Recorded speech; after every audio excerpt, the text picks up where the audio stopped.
सभी को लर्नरलैब coaching classes में स्वागत है। आप सभी को राधे राधे।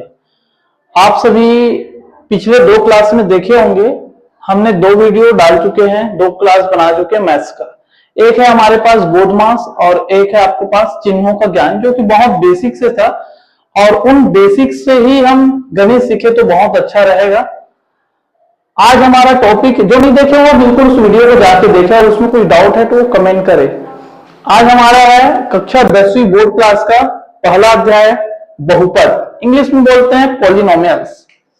सबसे पहले तो हमें जानना है कि बहुपद है क्या। तो बहुपद हम जो बच्चे 9th क्लास से पढ़ चुके हैं वे इसको बहुत अच्छे से समझ होगा कि बहुपद है क्या, और जिसको नहीं है, जिसमें डाउट है, वो यहाँ क्लियर कर सकते हैं। तो बहुपद का हम परिभाषा देखते हैं, ऐसा बीजीय व्यंजक जिसमें अक्षर संख्या, जिसको हम चर बोलते हैं, की घात पूर्ण संख्या हो, ऐसे व्यंजक को बीजीय व्यंजक कहते हैं।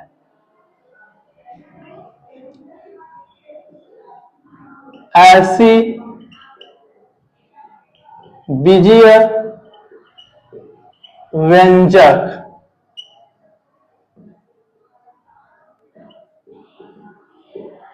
जिसकी अक्षर संख्या मतलब जो इंग्लिश का वर्ड है, AXYZ PQRST ABC, तो जो इंग्लिश वर्ड है उसको यहाँ अक्षर संख्या बोला जा रहा है। अक्षर संख्या जिसको हम गणित की भाषा में बोलते हैं चर। अक्षर संख्या की घात पूर्ण संख्या हो, क्या हो?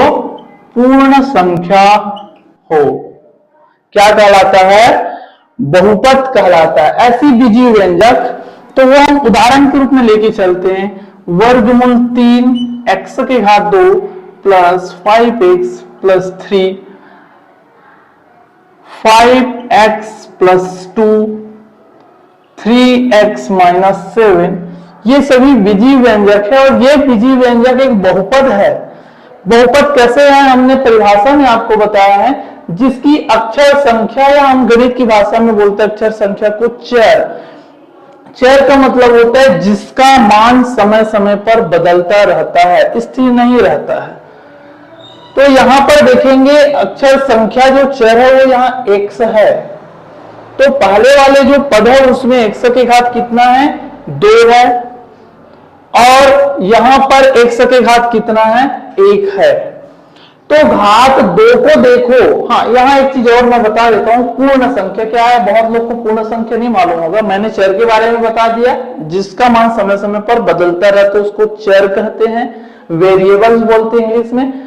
पूर्ण संख्या होल नंबर हम कल के क्लास में नंबर सिस्टम देखे, वहां मैं बताया भी हूं, यहां भी बता देता हूं। पूर्ण संख्या ऐसी संख्याओं का समूह जिसमें प्राकृत संख्या के समूह में अगर हम शून्य को भी शामिल कर ले तो वे संख्या पूर्ण संख्या कहलाता है।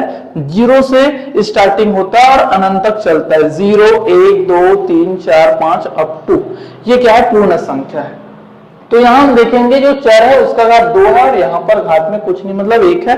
और यहाँ चर हमें दिखाई नहीं दे रहा, लेकिन है कैसा है? x के घात में 0 के रूप में, क्योंकि हमें मालूम है कि x के घात 0 का मान क्या होता है? 1 होता है। मतलब यहाँ है x के घात 0, जब भी हमें आवश्यकता रहेगा हम उसको लगा सकते हैं।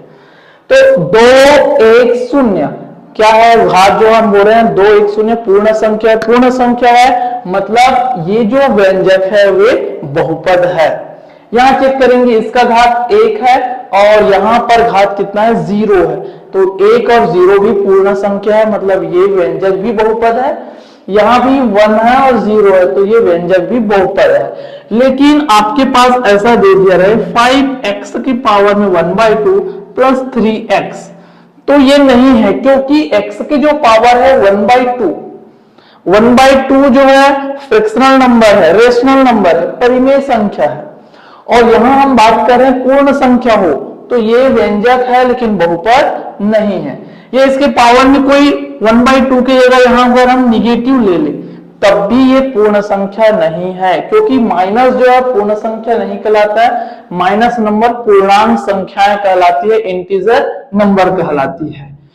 तो अगर इस बहुपद में अगर डाउट है तो आप लोग कमेंट सेक्शन में कमेंट करके बता सकते हो, हम नेक्स्ट क्लास में और क्लियर कर देंगे। मैं समझता हूं कि ये पर्याप्त है इतना। अब हम आगे बढ़ते हैं, बहुपद तो समझ गए हैं, अब हम क्वेश्चन देखते हैं। बहुपद को आप जोड़ सकते हो, घटा सकते हो, गुणा कर सकते हो, भाग कर सकते हो। तो बहुपद को जोड़ना, घटाना और गुणा करना हम 9th क्लास में पढ़े हैं। बहुपदों को जोड़ना, बहुपदों को घटाना, बहुपदों को गुणा करना। आज हम 10वीं क्लास में देखेंगे बहुपदों को भाग कैसे करते हैं। ये बहुपदों का भाग हम साथ साथ 8वीं क्लास में भी पढ़ चुके हैं। 8वीं क्लास शायद तक अध्याय 5 में है। जो 8वीं में नहीं पढ़े हैं वे 10वीं में पढ़ के आप अपने उसको सॉल्व कर सकते हो, ठीक है। तो आज हम देखते हैं कि बहुपदों का पहले 9th क्लास में जो हम देखे हैं उसको रिवाइज करते हुए चलते हैं। बहुपदों को जोड़ना देखेंगे। तो हम एक क्वेश्चन ले लेते हैं। हमारे पास क्वेश्चन है x+3 में x+4 को जोड़िए। तो ये हो जाएगा x+3 प्लस x+4 जोड़िए बोल रहे हैं, तो दोनों के बीच हमें प्लस साइन लगाना है।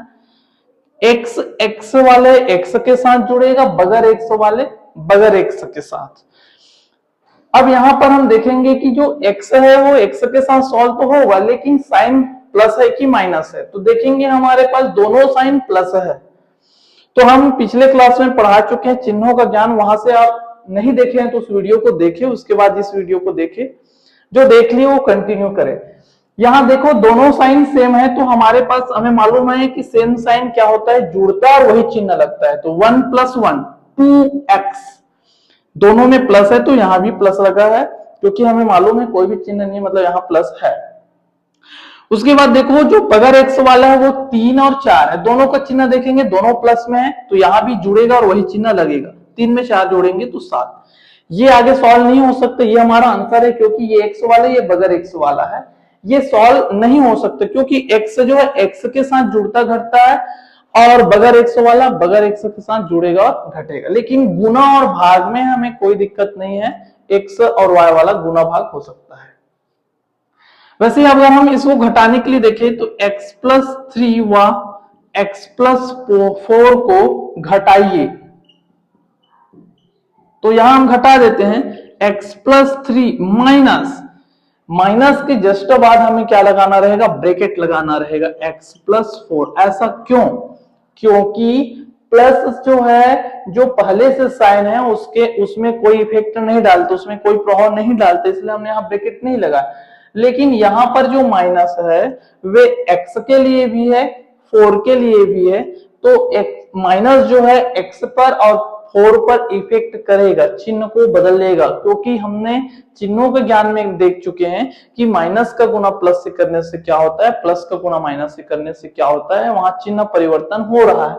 तो यहां हमें इसलिए ब्रैकेट लगा के रखा है और माइनस का अंदर मल्टीप्लाई करना है। x+3 as it is note करेंगे, माइनस का गुना प्लस से तो माइनस, माइनस का गुना प्लस से तो माइनस। फिर वही प्रोसेस x वाले को x के साथ जोड़ेंगे घटाएंगे, तो चिन्ह बताता है कि वो जुड़ेगा कि घटेगा। चिन्ह अलग अलग है, इसमें प्लस है इसमें माइनस है तो घटेगा। तो x में x कम करेंगे तो 0 बच जाएगा। वैसे बगैर x वाले को देखेंगे तो यहाँ भी साइन जो है अलग अलग है तो घटेगा। 4 में 3 कम कर देंगे तो हमारा आंसर आएगा 1। 4 बड़ा है इसलिए माइनस, घटता है तो वही चिन्ह लगता है जो अंक बड़ा है, तो 4 बड़ा इसलिए उसका चिन्ह लगा। ये था हमने जोड़ने और घटाने के लिए देखी। इसके साथ ही हम अभी गुणा के लिए देखते हैं, इन्हीं क्वेश्चन को गुणा में बनाते हैं।